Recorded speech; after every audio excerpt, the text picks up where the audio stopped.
గత వైసీపీ ప్రభుత్వంలో అవినీతిమయమైన ఎక్సైజ్ శాఖను ప్రక్షాళన చేస్తున్నామని రాష్ట్ర మైన్స్ అండ్ ఎక్సైజ్ శాఖ మంత్రి కొల్లు రవీంద్ర అన్నారు.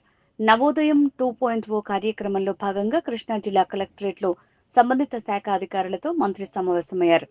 నవోదయం 2.0 కింద జిల్లాలో చేపడుతున్న కార్యక్రమాల వివరాల్ని సంబంధిత శాఖ అధికారులను అడిగి తెలుసుకున్నారు. నాటుసార రహిత రాష్ట్రాన్ని తీర్చిదిద్దేందుకు 2016లో తొలిసారిగా నవోదయం కార్యక్రమాన్ని ప్రారంభించామన్నారు. ఆంధ్రప్రదేశ్ రాష్ట్ర ప్రభుత్వ ఎక్సైజ్ అండ్ ప్రొహిబిషన్ డిపార్ట్మెంట్ ఆధ్వర్యంలో నవోదయం 2 ప్రోగ్రామ్ని 19/2/2025 సంవత్సరంలో స్టార్ట్ చేయడం జరిగింది. మరి ఒంగోలులో ఈ ప్రోగ్రాం లాంచ్ చేసుకున్నాం. ఈ ప్రోగ్రాం యొక్క ముఖ్య ఉద్దేశం ఏంటంటే ఆంధ్రప్రదేశ్ రాష్ట్రంలో 6 నెలల్లో ఇల్సిట్ లిక్కర్ అనేది లేకుండా నాటుసారాన్ని పూర్తిగా ఈ రాష్ట్రం నుంచి తరిమేయాలనేదే లక్ష్యంగా ఈ ప్రోగ్రామ్ని స్టార్ట్ చేయడం జరిగింది. ఎందుకంటే 2016 సంవత్సరం కూడా ఈ ప్రోగ్రామ్ స్టార్ట్ చేసి ఆ రోజున ప్రజల ఆరోగ్యాన్ని కాపాడటం కోసం తీసుకున్నటువంటి ప్రోగ్రాం. అప్పుడు తర్వాత 2019-24 మధ్యలో మరి ప్రభుత్వం చేసినటువంటి ఆనాటి ప్రభుత్వం చేసినటువంటి విధానాల వల్ల ఇల్సిట్ లిక్కర్ విపరీతంగా పెరిగిపోయింది. అలాగే నాన్ డ్యూటీ పెయిడ్ లిక్కర్ విపరీతంగా రాష్ట్రంలోకి రావడం జరిగింది. దానివల్ల ప్రభుత్వానికి రావాల్సినటువంటి ఆదాయం పోయింది, ప్రజలు కూడా పూర్తిగా అనారోగ్యం పాలైపోయారు ఈ నాటుసారా ఇలాంటివి తాగడం వల్ల. కాబట్టి దీన్ని ఎట్టి పరిస్థితుల్లో రాష్ట్రం నుంచి తరిమేయాలనే లక్ష్యంతో ముఖ్యమంత్రి గారి ఆదేశానుసారం ఈ కార్యక్రమాన్ని చేపట్టడం జరుగుతుంది. ఈ రోజున కృష్ణా జిల్లాలో ఈ ప్రోగ్రాం స్టార్ట్ చేసుకున్నాం. జిల్లా కలెక్టర్ గారు, ఎస్పీ గారు, అలాగే డీసీ గారు, ఏసీ గారు, ఇంకా ఎక్సైజ్ డిపార్ట్మెంట్ అధికారులందరూ కూడా రావడం జరిగింది. అలాగే రెవెన్యూ, పోలీస్ కూడా రావడం జరిగింది. మరి ఇప్పుడే వెహికల్ కూడా లాంచ్ చేసుకున్నాం. మొత్తం ఒక అవగాహన కల్పించడం, కమిటీలు ఏర్పాటు చేయడం, దీన్ని అవేర్నెస్ ప్రోగ్రాం కూడా ముందు గ్రామాల్లో తీసుకెళ్ళడం,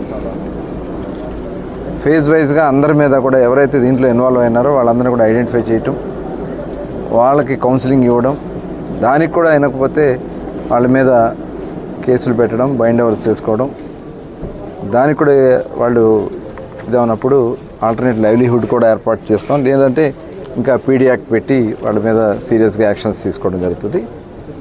కృష్ణా జిల్లాని ఫస్ట్గా ఆంధ్ర రాష్ట్రంలోనే May 1, ఎందుకంటే మేడే కాబట్టి ఆ రోజున కృష్ణా జిల్లాని ఐడి ఫ్రీ ప్రాంతాలుగా జిల్లాని అనౌన్స్ చేయాలని చెప్పి మరి అందరూ కూడా డిసైడ్ చేసుకోవడం జరిగింది. దానికి ఇటు పోలీసు యొక్క వాళ్ళ సపోర్ట్ కావాలి, అలాగే రెవెన్యూ డిపార్ట్మెంట్, ఎందుకంటే వీళ్ళని ఐడెంటిఫై చేయగలిగింది కింద రెవెన్యూ విలేజెస్లో విఆర్ఓలు కానీ సచివాలయాలు కానీ వీళ్ళందరూ కూడా ఐడెంటిఫై చేయగలరు కాబట్టి వాళ్ళ సపోర్ట్తో, అలాగే ఎక్సైజ్ డిపార్ట్మెంట్ అందరూ కలిసి ఇమీడియట్గా దీన్ని May 1 చేసే విధంగా ప్లానింగ్ చేసుకోవడం జరిగింది. మరి దానికి అందరూ కూడా సహకరించాలని, ఇది ఎందుకంటే గతంలో చూసాం కొన్ని ఇన్సిడెంట్లు ఇలాంటివి. ఇల్సిట్ లిక్కర్లో ఏదైతే ఈ నాటుసారాలో వాళ్ళు కలిపే పదార్థాలు చాలా ఆరోగ్యమే కాదు ప్రాణాలకు కూడా అపాయకరమైనటువంటి కార్యక్రమాలు.